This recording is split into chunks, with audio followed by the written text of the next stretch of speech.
ഇന്നിന്റെ താത്താന്റെ പൊരേക്കൂടിലാണ് ഹൗസ് വാമിങ്. പൊലച്ചക്ക് 5:30 പാലച്ചല് പാണക്കാട് ഷെയറിൽ തങ്ങളെ നമ്മളോട് പാലച്ചിട്ടുണ്ടായിരുന്നത്. അൽഹംദുലില്ലാ അങ്ങനെ പാലാച്ചലൊക്കെ അടിപൊളിയായിട്ട് കഴിഞ്ഞിരിക്കണം. എവിടെ തിരിഞ്ഞാലും വെള്ളയും വെള്ളയും മാത്രമേ ഉള്ളൂ. ഏതോ രാഷ്ട്രീയ പാർട്ടിന്റെ സമ്മേളനത്തിന് പോയതൊക്കെ ഓർമ്മ വരിക.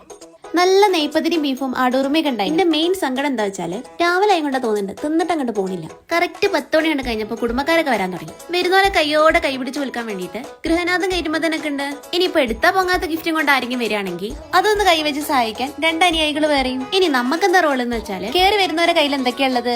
കനമുള്ള കവറാണോ കയ്യിലുള്ളത്? പൊതിയുടെ ആകൃതി അനുസരിച്ച് അതിനകത്ത് എന്താ ഉണ്ടാവുക? ഇതൊക്കെ നോക്കിക്കണത് തന്നെ വലിയൊരു പണിയല്ലേ.